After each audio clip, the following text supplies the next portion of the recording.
베이킹 소다는 알칼리성이기 때문에 구강 내 박테리아의 증식을 막아주며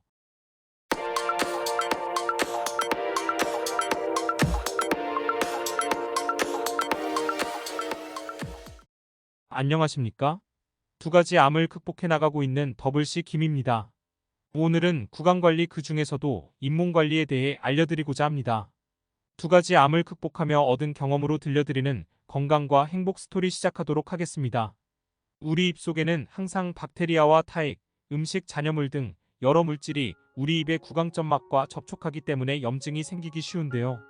구강 내 박테리아 및 세균은 구강 건강에 신경 쓰지 않으면 급격히 번식하게 되기 때문에 치아와 잇몸 사이에는 많은 세균이 존재하게 됩니다.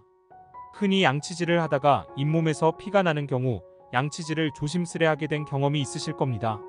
하지만 구강 전문가들은 양치를 하다 피가 나는 경우 피를 내면서라도 이를 더 꼼꼼히 닦아야 잇몸 염증이 사라지면서 출혈이 빨리 멈춘다고 합니다. 피가 나오면 오히려 조심히 닦아야 할 것 같은데 왜 피를 내면서라도 꼼꼼하게 양치를 계속해야 하는 것일까요?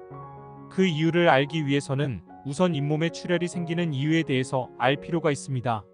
잇몸 출혈은 대부분 치아에 남아있는 세균인 플라그가 만들어낸 염증으로 인해 생기게 되며 이 플라그는 칫솔질을 꼼꼼히 해서 치아와 잇몸 사이의 세균들을 제거해야 사라지게 된다고 합니다. 실제 고대 안암병원의 류재준 교수는 양치질을 할 때 치아와 잇몸까지 제대로 닦아야 세균이 없어지며 심지어 잇몸에서 피가 나도 상관없다라는 마음으로 칫솔질을 해야 한다라고 이야기하였습니다. 이는 일부러 잇몸에서 피가 날 정도로 강하게 닦으라는 이야기가 아니라 피가 나더라도 구석구석 꼼꼼히 닦아주는 것이 중요하다는 내용을 주장한 것이라고 할 수 있습니다. 이렇게 제대로 이를 닦지 않은 경우 입안의 세균은 사라지지 않기 때문에 염증이 심해지고 이런 상태가 지속될 경우 몸뼈까지 녹이는 치주염으로 악화될 위험이 있다고 합니다. 양치 시 가장 신경 써야 하는 부위가 바로 치아와 잇몸 사이의 틈인 일명 치주 포켓인데요. 이 부위는 깊이가 2에서 3mm로 보통 칫솔이 제대로 닿지 않아 몰려있는 세균을 놓치기 쉽습니다. 이 세균을 제대로 닦아 없애지 않으면 염증으로 인해 5mm 이상까지 그 깊이가 깊어질 수 있는데 이것이 심해질 경우 출혈이 지속될 뿐 아니라 더 큰 치료를 받아야 할 수 있다고 합니다. 반대로 피가 나더라도 꼼꼼히 칫솔질을 해서 사이에 있는 찌꺼기가 사라지게 되면 염증 안에 고여있던 피가 밖으로 나오면서 붓기도 빨리 가라앉고 세균이 없어지면서 염증 부위가 회복되기 때문에 1에서 2주 안에 출혈은 멈추게 된다고 합니다. 이것은 잇몸이 시린 사람 역시 동일하게 적용이 되는데요. 잇몸이 시리다고 해서 평소와 다른 강도로 조심조심 닦게 될 경우 잇몸이 오히려 더 예민해지고 시린 증상이 악화될 수 있다고 하니 이 경우에도 평소와 같은 강도로 칫솔질을 해야 한다고 합니다. 그렇다면 이미 생긴 잇몸 염증을 없애는 방법은 없을까요?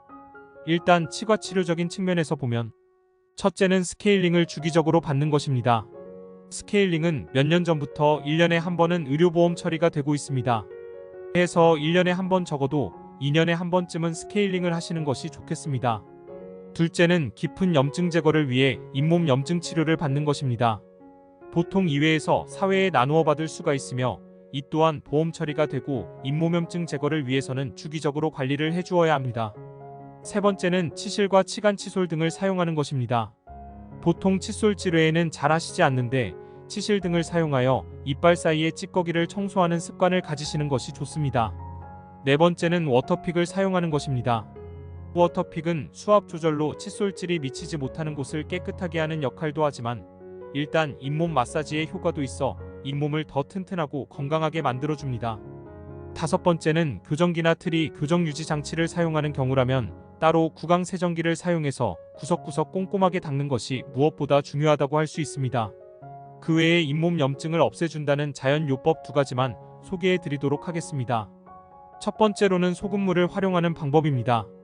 소금물 요법은 예로부터 잇몸 염증을 위해 즐겨 사용하던 방법으로 구강 내부 전체의 염증 해소에 도움을 준다고 합니다. 소금을 활용하기 위해서는 우선 소금과 물을 섞어준 뒤 구강 세정제 하듯이 입안을 양치질을 하면 되는데요. 이때 주의할 점은 꼭 죽염 사용을 권장해 드립니다. 두 번째는 베이킹 소다를 활용하는 방법인데요. 베이킹 소다는 알칼리성이기 때문에 구강 내 박테리아의 증식을 막아주며 식품 섭취로 인한 산을 중화시켜주는 효능도 있습니다. 베이킹 소다를 활용하기 위해서는 우선 베이킹소다와 물을 약간 섞어 치약처럼 만들어주고 이 혼합물을 하루 한번 염증이 있는 잇몸에 문질러 주시면 됩니다. 오늘은 여기까지 잇몸 질환을 관리하는 방법에 대해서 알아보았는데요. 오늘 내용을 한번 정리하도록 하겠습니다. 잇몸 건강을 위해 칫솔질은 가장 기본적이며 피가 나더라도 구석구석 칫솔질을 해야 합니다.